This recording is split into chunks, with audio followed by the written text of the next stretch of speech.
when I did my first 3-month retreat at home, my partner of the time went off to Insight Meditation Society, and I decided to do it at home. And different students brought me food, left it on the doorstep, and I didn't have any interactions with anyone during that time.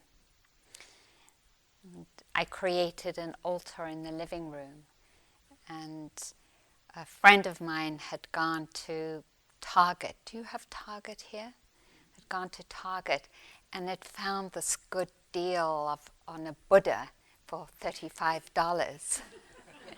And so I had my good deal Buddha in the middle of the altar. And just in case, because I'd never done this before, to do a 3-month retreat by myself, I took what is considered a kernel of the teaching and wrote it out and put it in the hands of my good deal Buddha. And it said, "The Buddha teaches one thing and one thing only, suffering and the ending of suffering." And I just love that. It just feels like over and over again it points us directly to the truth about what we're doing here. And it really was a wonderful guide to have that as a reminder, because sometimes I would be walking mindfully from the living room into the dining room, and I'd be like, what am I doing? What am I doing here? And I'd be like, I should just chuck this in. And usually I don't have that kind of doubt, but I did on that retreat. It came up a lot, like, I don't know if I should be doing this. Just it doesn't seem like anything is happening, and it's really hard work. And then I would come and sit in front of the altar, and there would be that saying again. And I find that it's really particularly liberating because it goes against the culture of Western democracies that try to teach us that life is all about sensual pleasure and comfort and acquisition. And in this way, it feels very radical and revolutionary because it's cutting away at that and pointing us directly to what we really are most interested in, and that is our happiness. That is what we're most interested in, is ending our suffering and cultivating our happiness. And so in that way, it feels like it goes directly to the core of our greatest concern, which is how do we end our suffering and the suffering of others and the suffering of the world. And that was the Buddha's concern as well, because it said that when his mind opened in his enlightenment experience, that it opened to such an incredible extent that he knew all there was to know about the world. Everything that there was. And if you can imagine for a moment that opening was so profound that he saw into eons of lifetimes of his own lifetime and tracked each lifetime and the karma of it, all the way through to the moment where he was sitting under the Bodhi tree. So a lot of knowledge. And he said, I'm not interested in talking about any of it. I'm only interested in talking about suffering and the ending of suffering, because that is the core, we could say koan, the core koan of why we're here, why we're alive, why we're here. So I love that. And I also love it because it acknowledges the reality of our experience. Not that there aren't moments of deep love, gratitude, well-being, ease and contentment, incredible joy, depth of unity. There are all these things, and there's something deeper than that, the Buddha says, and that's been my experience as well, and probably yours as well, which is, and underneath that there is suffering, some place that isn't resolved yet, some place that isn't fully, that hasn't fully come to rest, we could say. And so it is quite liberating to have wise teachers over these eons acknowledging our reality over and over again and saying, yes, what we're experiencing is true. It's not not true. It's true. And let's turn towards it and acknowledge it. And then, not only did he acknowledge this, but he also saw what the origin of this stress was. And the traditional image for this dis-ease or stress that we experience in our lives, or discomfort or suffering, there are all kinds of different words to talk about it, is the axle of a wooden axle going into the middle of a wooden wheel. Because this is what they used in his lifetime. And that the axle doesn't fit properly. So the wheel doesn't go easily because it keeps slipping. And that's the image the Buddha used. That even when things are groovy and going well, there is this place in our lives where it's not quite fitting and going easily and well. So there's this acknowledgement, and then he looked at these dynamics and he said, and there's a reason for it. And he looked in and he saw, this is the reason for our suffering. And it is the dynamic of attachment, of grasping, of clinging, of clutching, of owning, of having, of wanting, of desiring, and its opposite, of pushing away, of hating, of turning away from, of pushing down, of fear is included in this. So, of grasping and aversion, he said, this is the dynamic that causes suffering. And he said that this dynamic or attachment got expressed in 4 particular areas, and that it's lovely to name them and to bring them into consciousness for our own exploration. And the first is our relationship to sensual pleasures. The second is our relationship to opinions and ideas and philosophies. The third is our relationship to what he called rituals, but what we could call our habits, our habit patterns. And the fourth one is how we are deluded into thinking that we are separate from the natural process of life into a solid object we call me or mine. So what the Buddha is saying is that these dynamics are living inside of us.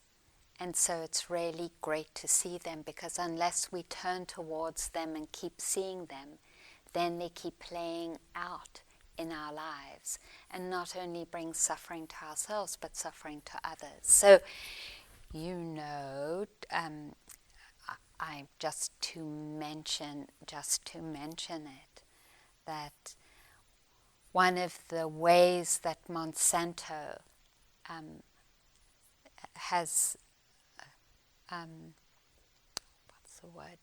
has created, that's the bad word, but anyway, has such incredible profit is that they persuaded African governments to buy their seeds.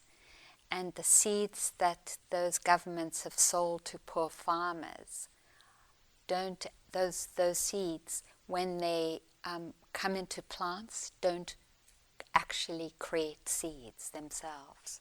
So those farmers have to keep buying seeds. It's brought devastation. It's brought devastation to small farmers all through Africa. And the reason for that, and I know each one of us could spend hours telling stories of what attachment to sensual pleasures does in our world. It creates such suffering because that kind of profit brings resources, and people want those resources. We keep forgetting that our happiness doesn't lie in having pleasurable experiences. And we know on the simplest level in our meditation that when we have a beautiful breath, or when we have moments that are free of pain, or when the mind stops, there is no way we have an experience like that where we don't want it again. We see that wanting, and it just comes up. I watch it. It's amazing. It's like I see that subtle movement of the mind to try and control experience to have another pleasant experience. That is just the nature of mind to do that. So on the most subtle level of meditation experiences, or to some of the intense fights that we have in relationships around our environment, like who likes the windows open and who likes them closed, that kind of ease around temperature. And I'm until I learnt about dual electric blankets, I had some pretty bad fights with, whether the window was open or closed in the bedroom. It just is, and there's something so core about it, isn't there? That when we feel like we're not getting the kind of sensory experience that we want, that it could almost feel life-threatening, and just how deep that experience is felt. So, to give you another example, on another 3-month retreat at IMS, it was Thanksgiving, and there were 2 lunches, and because my name is Wiseman, I was at the second lunch. And I walked through the dining room before the first lunch was served, and there at the back were all these pies. Those of you who know me know I love sweets. So there were pumpkin pies and apple pies and all these beautiful pies. And then the usual thing, nut loaf and gravy and sweet potatoes and things. So anyway, there was the first lunch, and I was diligently doing my walking outside, lifting, placing, shifting. And I watched how much my mind went to thoughts of Thanksgiving lunch. And then it was Thanksgiving lunch, and I waited, and I was close to the front, and I walked into the room, and I saw that there were no pies on the table in the back of the room. And before I'd even served myself the nut loaf, I broke silence. I went into the kitchen and I said, "You've forgotten to bring the pies out for the second lunch." And the cook looked at me and said, "Oh, no, we put them all out for the first lunch. They must have eaten them all." I rushed out of the dining room into my room, flung myself on the bed and sobbed.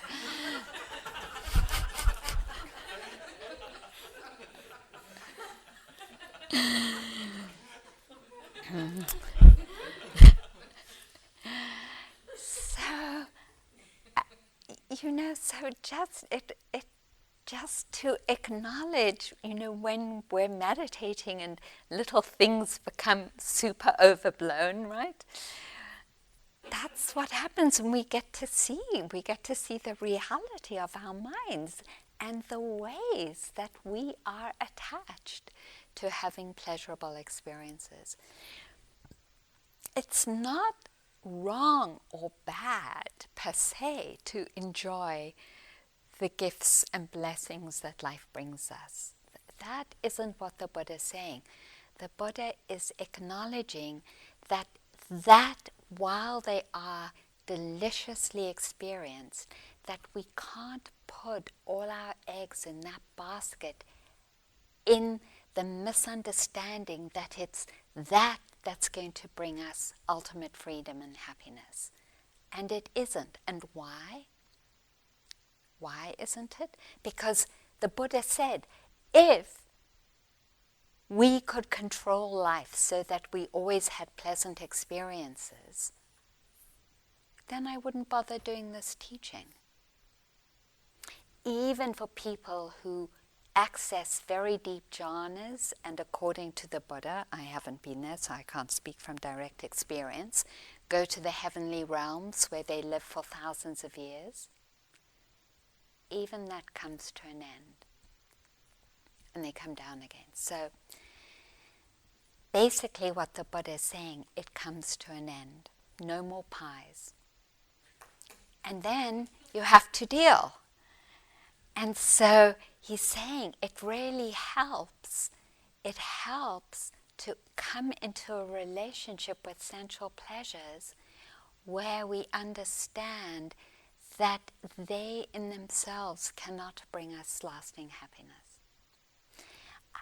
I know intellectually we know this, but it's actually very deep.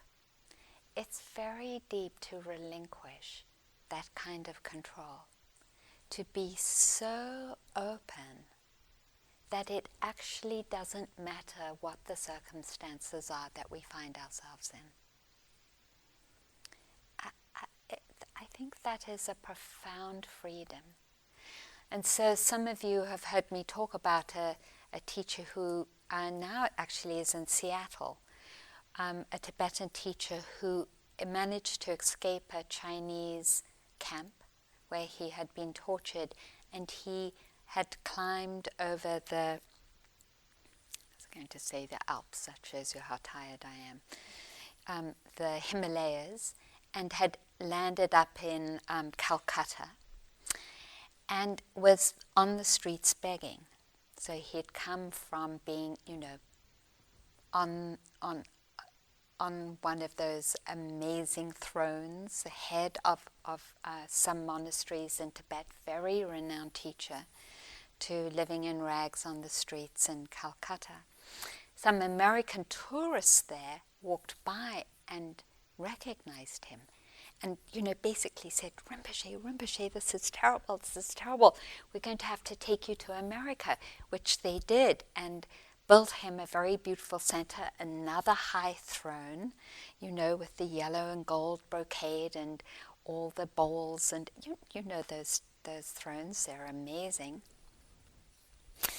And someone came up to the Rinpoche and said, you must be so relieved, that you're now here in these beautiful conditions. And he said, no difference. No difference. That's the relinquishment of attachment to sensual pleasures. No difference. That is a profound freedom. That according to different circumstances, because we don't know, we don't know what will happen in our lives. We don't know what will happen with global warming.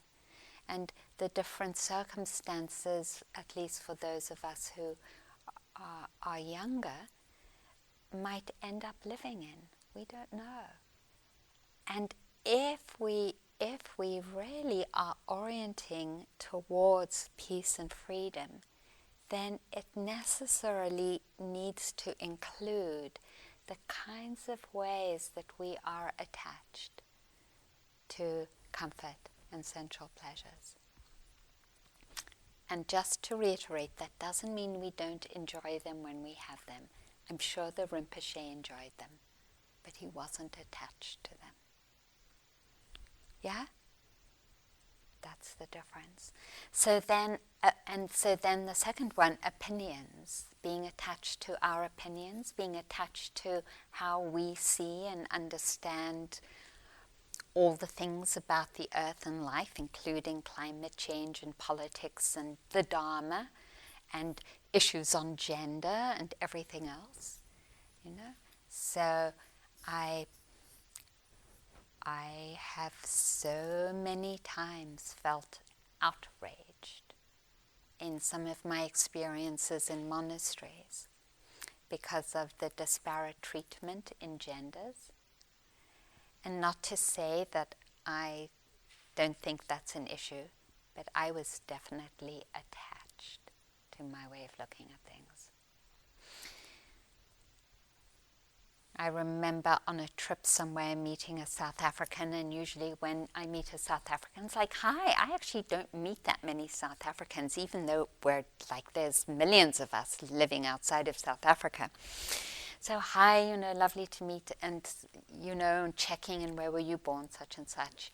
And this woman, lovely connection, happened to mention, I think Africans were much better under apartheid than they are now. They were really looked after. And it was amazing. I just totally didn't want to continue talking to this woman. I was like, I am not interested in you. I'm not interested in the kind of person you are, your challenges, your issues. I'm like, you just have the wrong politics. It was so great to see. It was so great to see, one, that I felt so outraged, and two, that I did not see her humanity because she had different politics from me. And that's what the Buddha is pointing to. We know that already. Wars are fought around our opinions of what religion is, of how people should live. It's the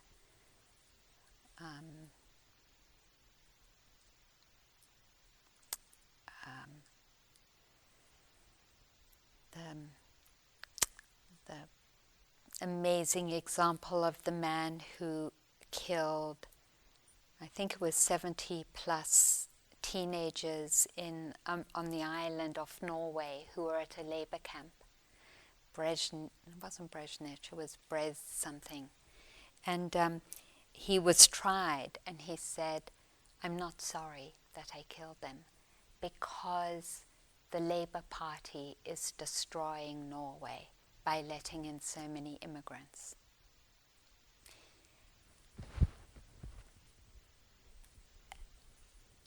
That belief that obscured the humanity of those children, and he was so close to it that he said, I'm not sorry, even in his trial.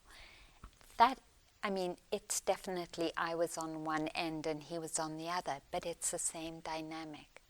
When we see Republicans, if Republicans represent a different perspective from the one you hold, or maybe it's the Democrats or Green Party or whoever it is, the people in Monsanto, when we hold perspectives that actually distort our relationships so that we don't see the humanity of others, means that we have lost our humanity. Means that we are actually in suffering, because there's a way we're holding onto ideas that stops us from living in a relatedness that is open and free and peaceful. And we know that because of the ways that we, or people in our group sharing and interviews have shared about the impact of our negative stories that we carry about ourselves and others, also opinions and ideas. That are judgmental about ourselves and judgmental about others. And we are so attached to them that we will keep on having the same idea that's kind of like whipping ourselves, right? Could you make it a little louder? That we are whipping ourselves over and over again because we're attached to the idea, even though we can see that it's hurting us. The Buddha actually said that no enemy hurts us as much as our own mind. And that is true, isn't it? I mean, if someone said to me what I sometimes say to myself, I would be outraged, So it's not just positive attachment, it's also, thank you, it's also negative attachment as well. We are attached to both our positive stories and our negative stories about ourselves. And it is just really beautiful to see. And then the third one is attachment to what the Buddha called rituals, but really how we do things. So I know you all come from the beautiful practice of using form as a way to cultivate mindfulness and to be present. And it can also flip into, if you don't do it properly, oh look, that person didn't do it properly, they're messed up, or they're not paying attention. How it can flip into judgment. That's attachment to ritual.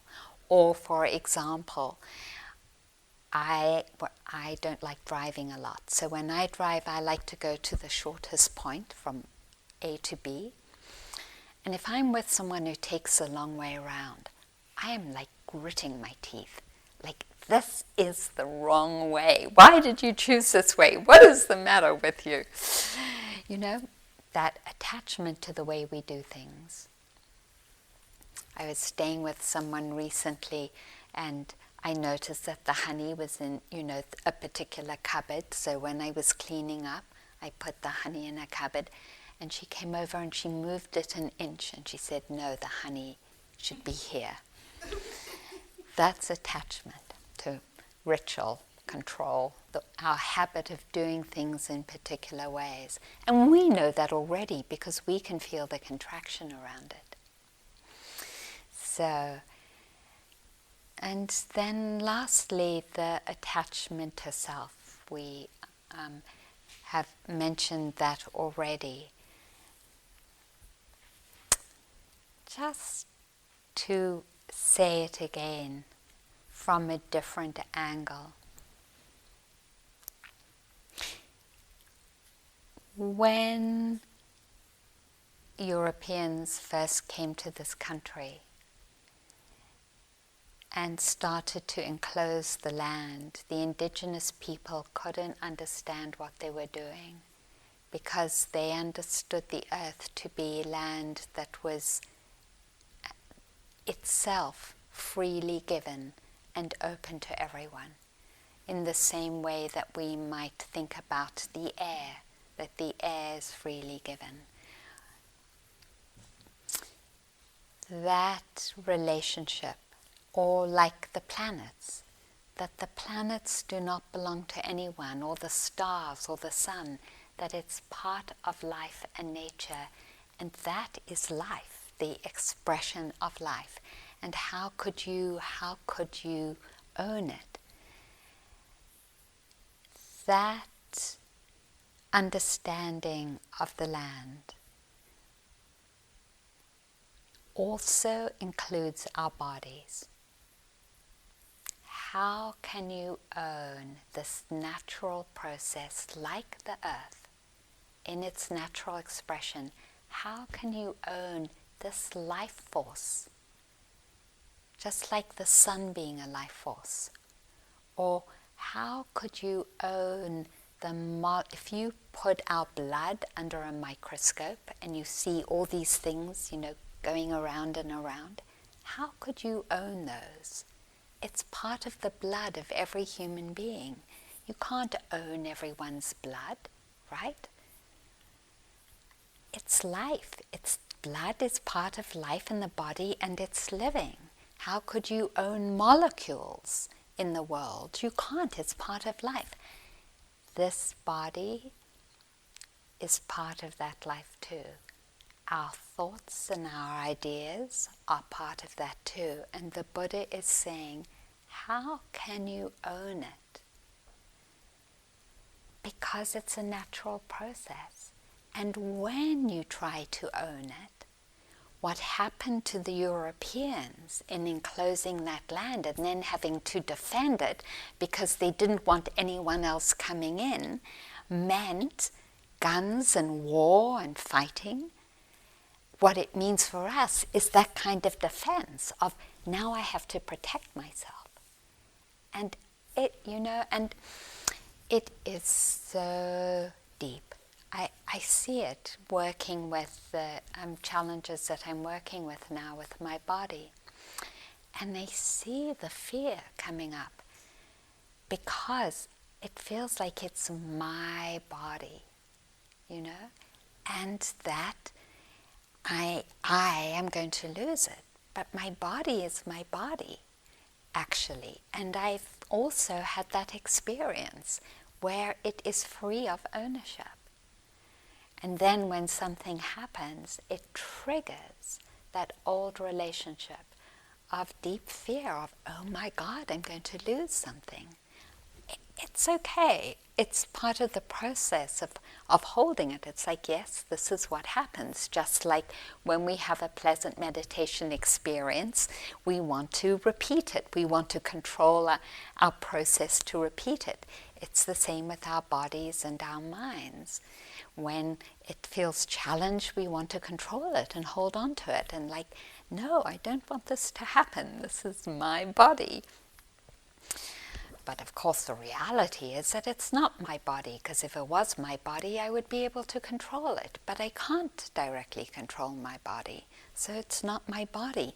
My ideas and my opinions are not mine either. Because if they were, I would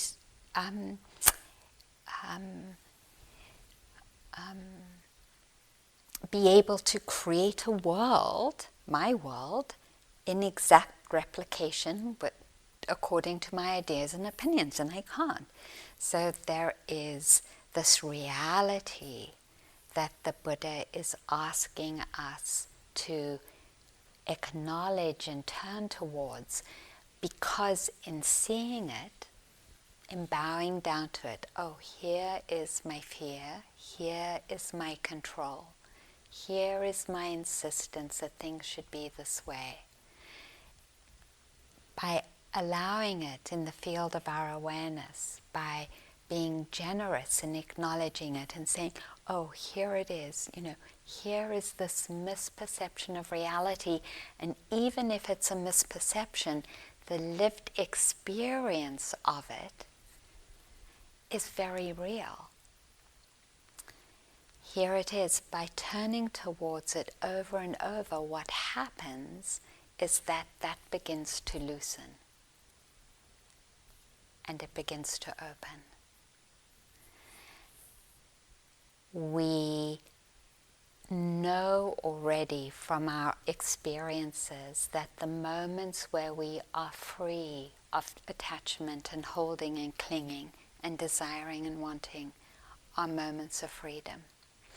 And so it takes, in the place where there's holding, this practice of relinquishment and renunciation, it takes a renunciation to be able to say, I see it, and I'm not going to feed that storyline, that idea, that dynamic. I see it and I acknowledge it. And I don't want to feed it because I know from my past experience that there is a deep freedom in relinquishing. the holding and attachment. So this is one of my favorite stories, so I'd like to read it.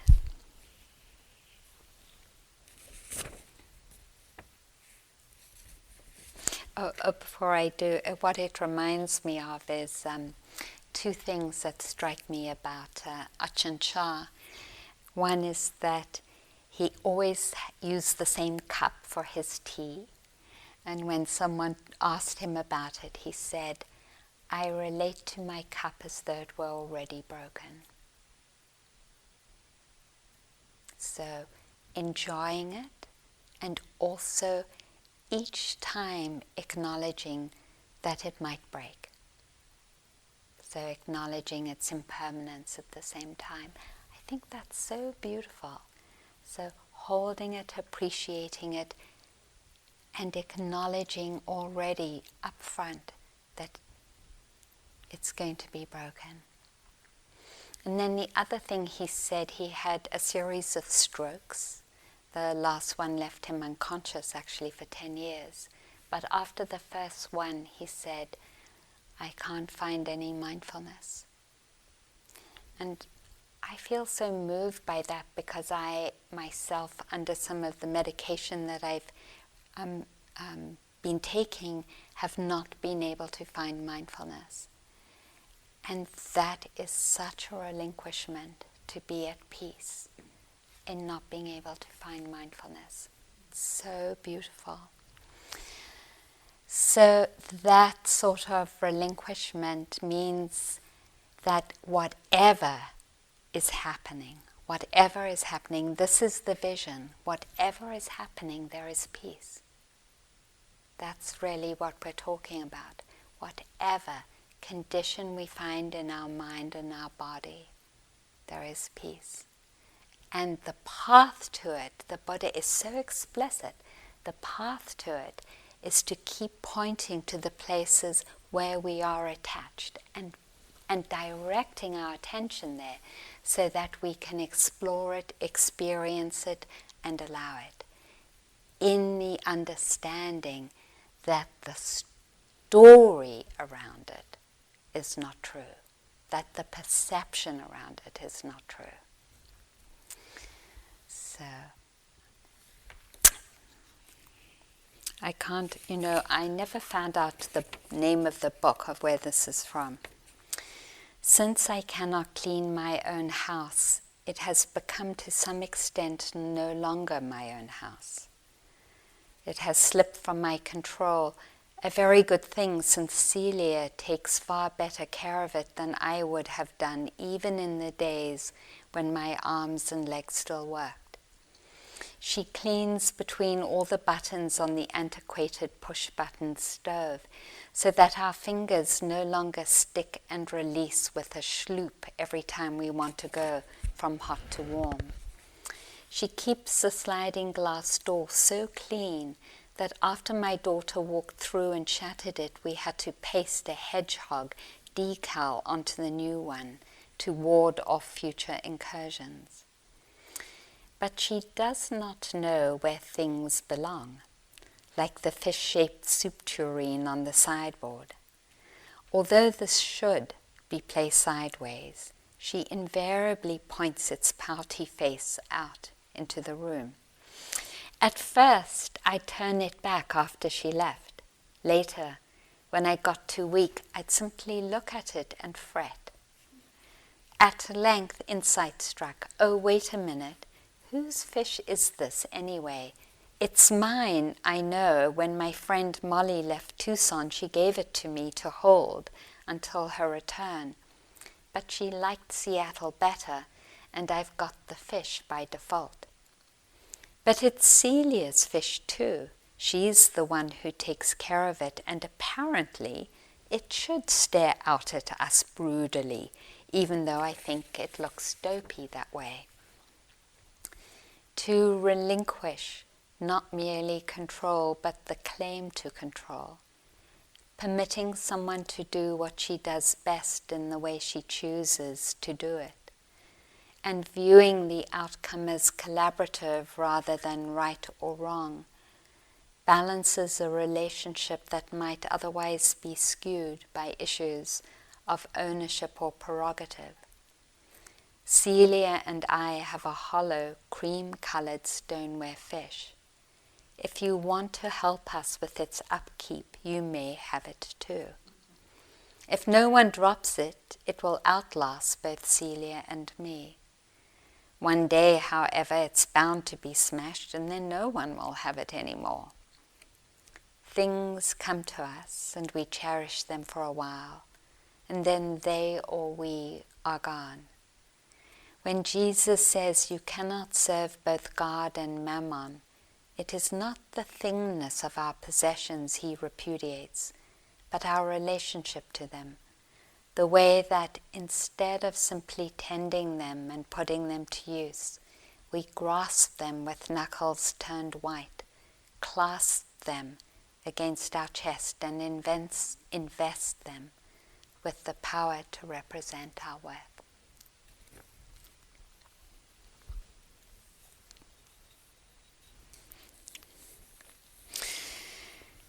So the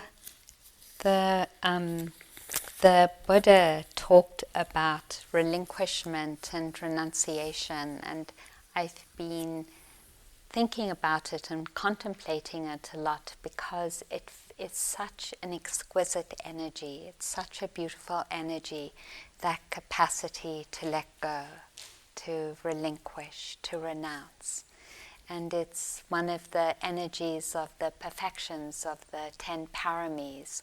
For those of you who are new to the practice, when the Buddha decided to become a Buddha, he saw these energies and realized that in order to become a Buddha, he needed to perfect them.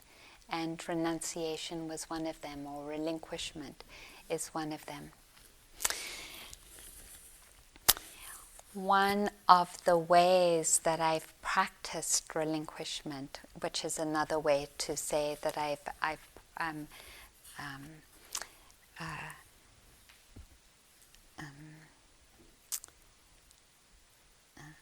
practiced letting go, is around the precepts.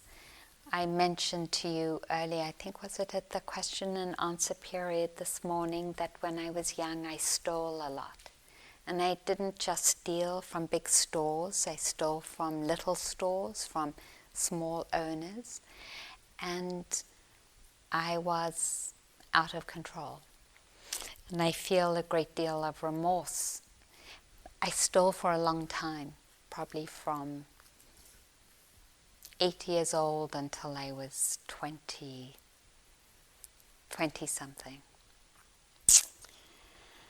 So because there was that deep conditioning, I am super sensitive around things, taking things. And I travel a lot, I stay in people's homes, and I'll watch my mind look at something in someone's home, and I'll see it say, they probably won't miss this. And even something small like a pen, and I just have so much joy in seeing it and being able to relinquish that impulse. And I'm diligent at it. I'm diligent about not taking what is not freely offered. And the Buddha said that we can practice this letting go of attachment, of letting go of wanting and of clutching, particularly in the practice of the precepts. So to refrain from harming life. In our life, it might mean, depending on how you want to practice that, to not kill any spiders or ants or mosquitoes or flies. So the practice of not killing mosquitoes, living when I did in Northampton, meant before I went to bed, I went around with my yogurt container and piece of cardboard, going around catching the mosquitoes and taking them downstairs, because I didn't want to open the window up where I was, and taking them downstairs and out of the door. And honestly, I can say that there were many times I was totally irritable practicing this letting go of taking life. And at the same time, I got to see just what we know already, which is when there's a refraining from harming, there is a different and deeper connection to life. That by refraining from harming and taking life, we feel our relatedness to the life of those animals that we haven't taken their lives of in a different way.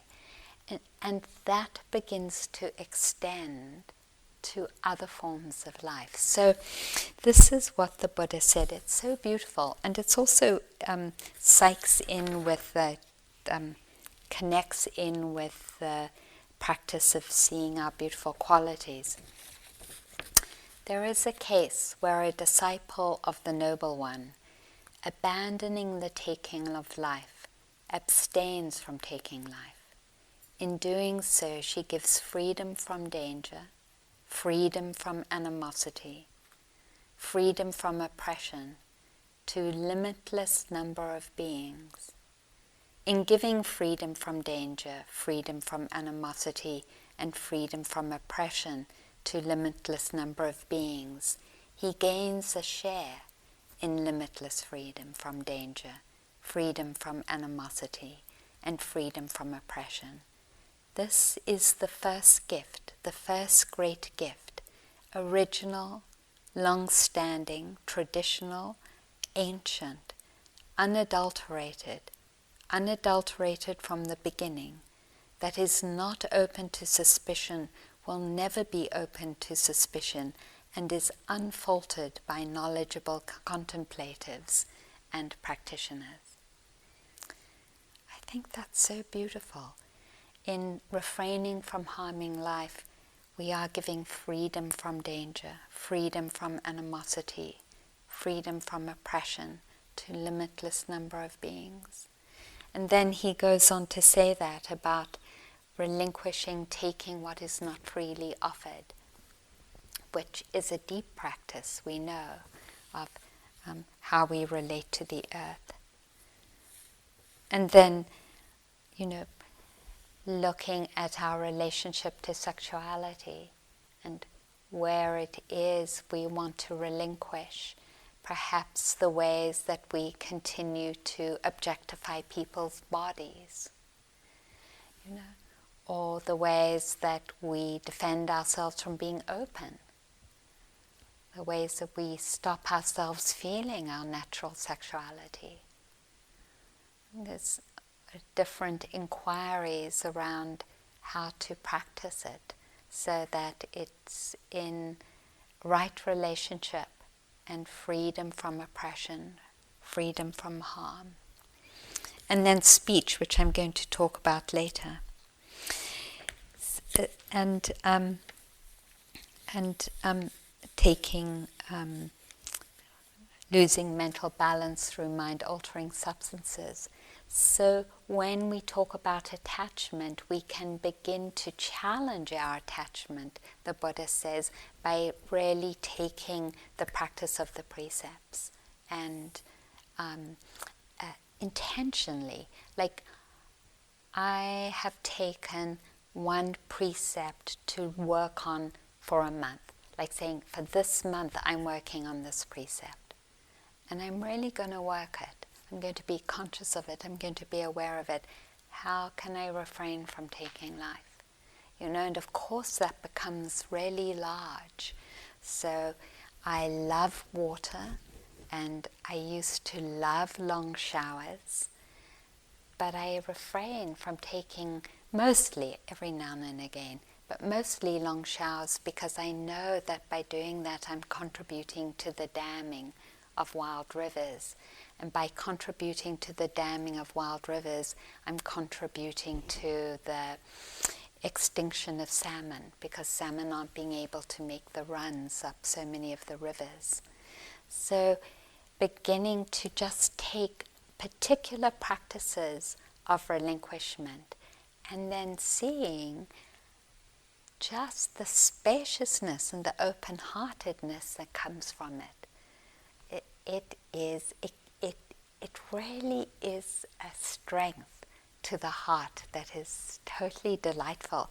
So that's why the Buddha says that the practice of renunciation is a practice that brings profound peace and joy and freedom. Relinquishing and renouncing attachment, claiming, owning, desire, wanting and not wanting.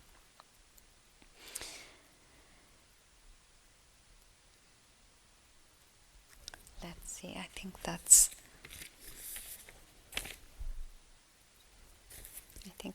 probably enough.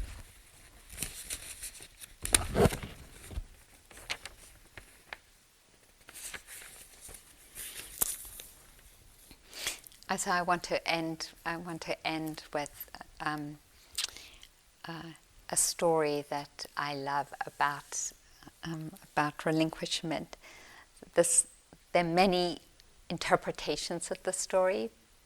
Desmond Bishop Tutu talks about it. He says there's someone in a car driving on the road going to the end of the tip of South Africa, the Cape of Good Hope. And if you've been there, I don't know if any of you have been to South Africa, it's a very, very, very windy road. And the road it's very sheer.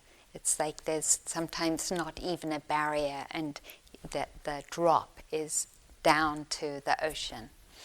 And so this car is driving, and an animal crosses the road, and the car swerves to avoid it and tumbles down the side of the cliff. The driver manages to extricate herself from the car and grab onto a root. She looks down, and there are these crashing waves, and she knows that she doesn't have the strength to climb up back to the road, and that the root is giving way pretty quickly. So, with all of the open heart she can muster, she calls out and says, "Anyone there? Anyone there? If you hear me, I promise you I'll believe you. Anyone there?" So Desmond Tutu says, there's this deep voice that says, "Yes, yes, my dear one, I hear your voice, I'm here." And she says, "Can you save me? Please save me." And he says, "Yes, I promise I will save you. Let go." She says, "Anyone else up there?"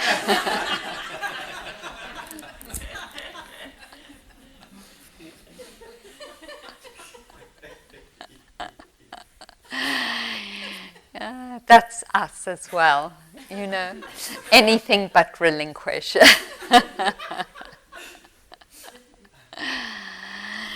So let's sit for a moment.